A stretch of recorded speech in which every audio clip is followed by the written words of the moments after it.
हमारी आज की कहानी है दो मासूम अनाथ। यह कहानी है दो लड़कों की जो अनाथ आश्रम में मिले थे। वहीं पले बड़े और वहीं से इनकी दोस्ती की शुरुआत हुई। आदित्य पहले से ही अनाथ आश्रम में रहता था और एक दिन आदित्य की उम्र का एक लड़का उसी अनाथ आश्रम में आया। उसका नाम था जिम्मी।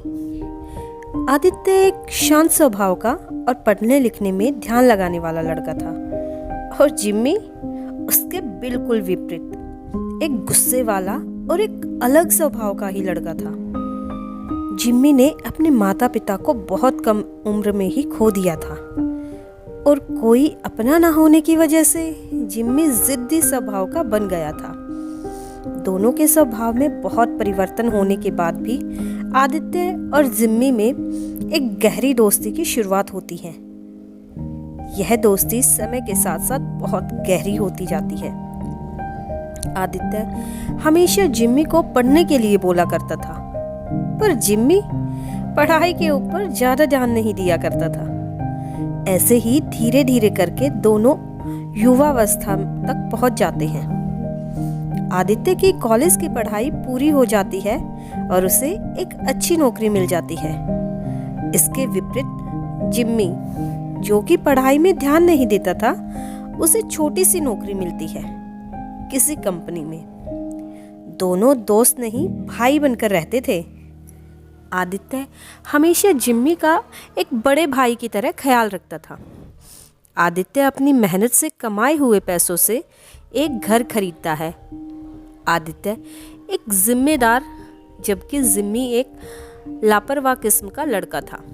लेकिन आदित्य उससे कभी कोई शिकायत नहीं करता था, क्योंकि आदित्य को पता था कि जिम्मी का स्वभाव बचपन से ही ऐसा है।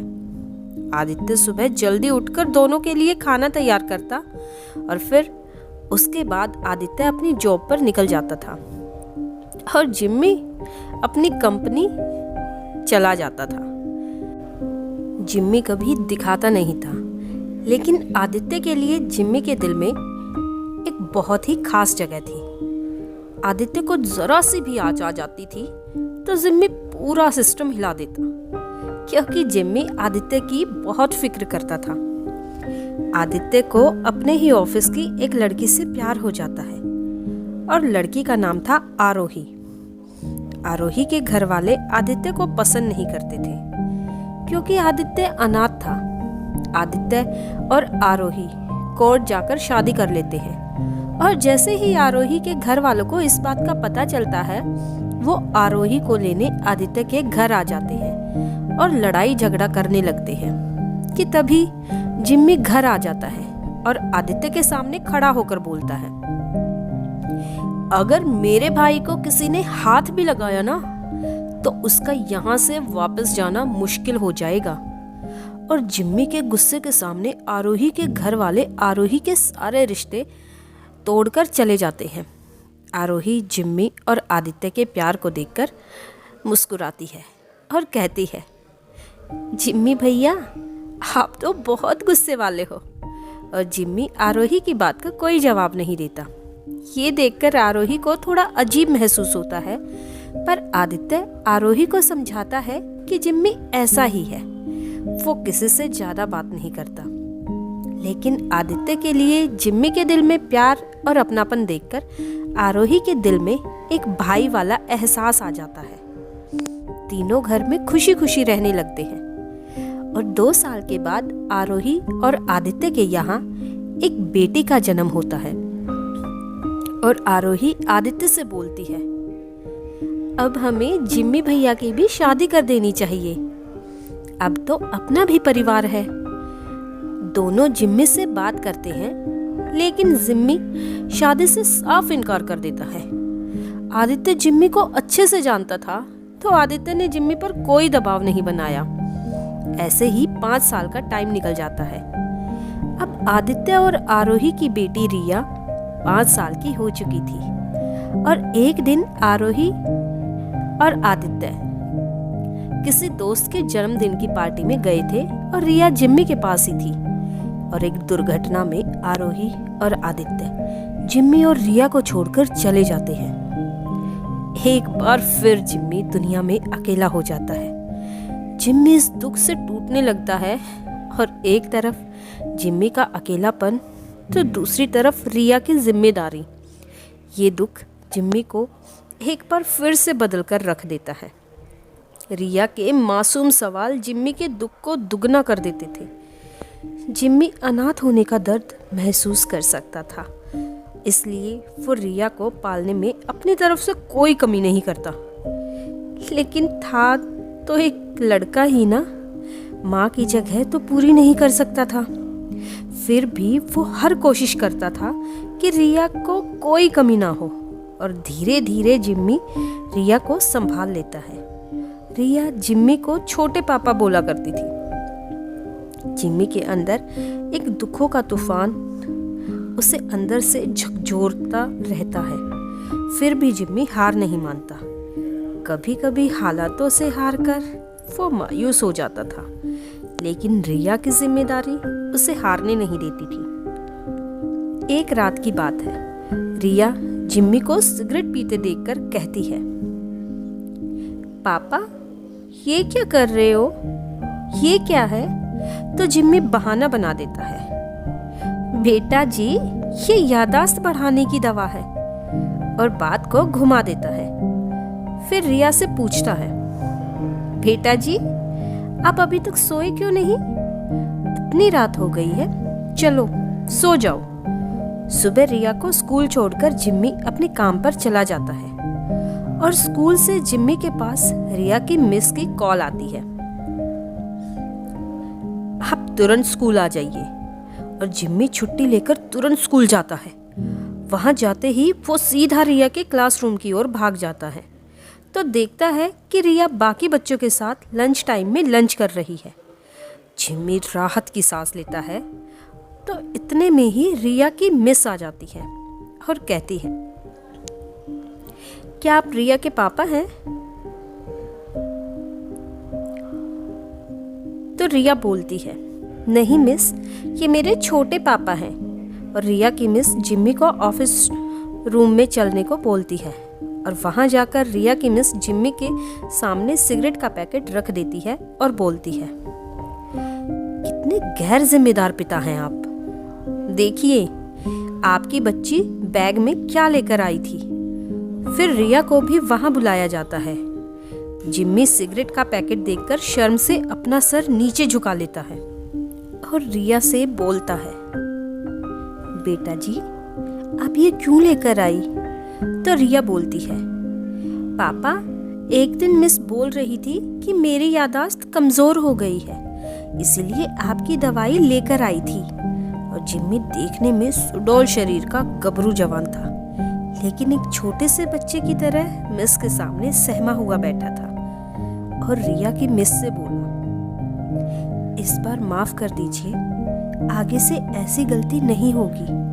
और रिया की मिस गुस्से से जिम्मी की तरफ देखते हुए बोली, खैर आपसे क्या उम्मीद रखना, रिया की माँ को ख्याल रखना नहीं आता क्या? तो जिम्मी उनको सारी कहानी सुना देता है। रिया की मिस को सच सुनकर बहुत दुख होता है। जिम्मी स्कूल से चला जाता है और रिया की मिस, जिनका नाम जानवी है, उनके दिल में रिया के लिए एक अलग ही जगह बन जाती है और जितना होता है जानवी रिया का ख्याल रखने लगती है। कुछ दिन के बाद अचानक रिया स्कूल आना बंद कर देती है तो जानवी एक दिन रिया के घर जाती है पता करने कि रिया स्कूल क्यों नहीं आ रही। जानवी जाकर देखती है कि रिया अपने छोटे छोटे हाथों से जिम्मी को खाना खिलाने की कोशिश कर रही होती है। फिर उसकी नज़र जिम्मी के हाथों पर जाती है। जिम्मी के दोनों हाथों में पट्टी बंधी हुई थी और इतने में जिम्मी की नज़र जानवी पर पड़ती है और वो जानवी से बोलता है, आइए ना। जानवी पूछती है, आपको ये क्या हुआ और रिया स्कूल क्यों नहीं आ रही? तो जिम्मी बताता है कि काम करते वक्त मेरे दोनों हाथ मशीन के नीचे आ गए और मेरे दोनों हाथों में चोट लगी है। जिसकी वजह से ना तो मैं रिया को तैयार कर पाता हूँ और ना ही उसका लंच बना पाता हूँ। इसीलिए रिया स्कूल नहीं आ पाती। जानवी को उनकी हालत देखकर बहुत दुख होता है और जानवी खाने की थाली रिया के हाथ से लेकर रिया और जिम्मी को खाना खिलाने लगती है। ये सब देखकर जिम्मी की आंखों में आंसू आ जाते हैं और जानवी इशारे से पूछती है, क्या हुआ? तो जिम्मी बोलता है, माँ के जाने के बाद आज पहली बार किसी ने के हाथ से खाना खा रहा हूँ। जब तक जिम्मी ठीक नहीं होता, जानवी रोज उनका ख्याल रखने जिम्मी के घर आने लगती है और इसी ख्याल रखने और अपनेपन के बीच जिम्मी और जानवी के बीच प्यार पनपने लगता है। एक दिन जिम्मी अपने ऑफिस से घर आता है और देखता है कि पूरा घर सजा हुआ है। जिम्मी हैरत भरी नजरों से देखता है तो किचन से जानवी ग्लास में पानी लेकर आती है और जिम्मी को देती है। तो रिया बोलती है, पापा आपको याद भी नहीं, आज मेरा बर्थडे है। फिर तीनों मिलकर रिया का जन्मदिन मनाते हैं। तभी जानवी बोलती है, जिम्मी क्या हम फैमिली बना सकते हैं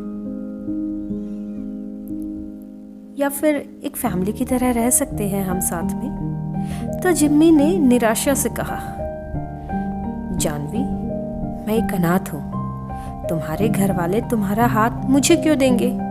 तो जानवी ने कहा, मैं घर जाकर पापा से बात करूंगी। और जानवी ने अपने घर बात की तो जानवी के माता पिता ने जिम्मी को अपने घर बुलाया। जिम्मी रिया को साथ लेकर जानवी के घर गया और जैसे ही रिया को जानवी दिखी, रिया जानवी के गले लग जाती है और जानवी रिया को लेकर अपने रूम में चली जाती है। यहाँ जानवी के माता पिता और जिम्मी बैठकर बातें करने लगते हैं। जिम्मी बोलता है, सर मेरी हैसियत नहीं है आपसे यह बात करने की, मैं एक अनाथ हूँ। तो जानवी के पिताजी बोलते हैं, बेटा किसने कहा तुम अनाथ हो? हम हैं ना तुम्हारे माता पिता। और जो लड़का अपने दोस्त की बेटी को पिता बनकर पाल रहा है, वो मेरी बेटी को कभी कोई दुख नहीं दे सकता। मैं एक रिटायर्ड आर्मी ऑफिसर हूँ। यह देश मेरा घर है और इस देश के सभी लोग मेरा परिवार। मैं ऐसी सोच रखता हूँ बेटा, और जिस परिवार की नींव मेरी बेटी के जाने से रखी जानी है, उस घर में मेरी बेटी को कभी कोई परेशानी नहीं हो सकती। और हमें भी बुढ़ापे के सहारे के लिए एक बेटी की ज़रूरत है जो तुम पूरी करोगे। और इतने में जानवी और रिया भी वहाँ आ जाती हैं और जानवी के पिता जानवी से बोलते हैं, बेटा हम दोनों को दामाद जी पसंद है। और रिया बोलती है,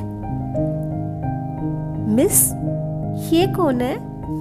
तो जानवी के पिताजी बोले, बेटा जी मैं आपका नाना हूँ और ये आपकी नानी जी।